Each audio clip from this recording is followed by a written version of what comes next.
انت قاعده لوحدك ليه؟ ما تقفليش الباب، انا محتاجه ادخل. برايفسي، انت عايشه في بيتي كبرت من غير مساحه ودلوقتي مفيش باوندريز مع اي حد. تخيلي طفله عايزه تقعد لوحدها شويه، بس لوحدها تفكر، تكتب حاجه، تعمل حاجه بتحبها. بس كل ما تقفل الباب، انت بتعملي ايه جوه؟ ليه قافله الباب؟ مخبيه حاجه؟ انت لسه صغيره على كلام البرايفسي ده. ايه الرساله ورا ده؟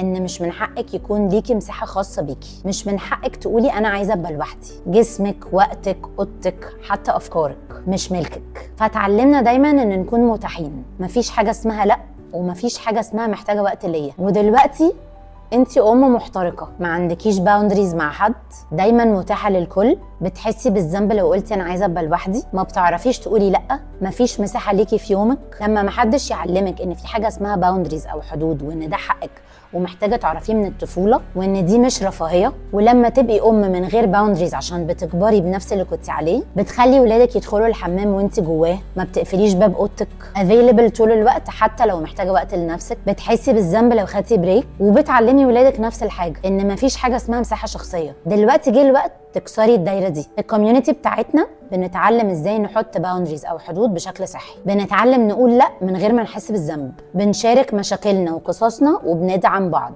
بنعلم ولادنا يحترموا مساحه بعض. الباوندريز والسيلف كير دي حمايه ليكي ولولادك، مش انانيه. لو عايزه تتعلمي تحطي حدود للي حواليكي ازاي، اكتبي لي كلمه باوندريز في الكومنتس وهنبعت لك كل التفاصيل.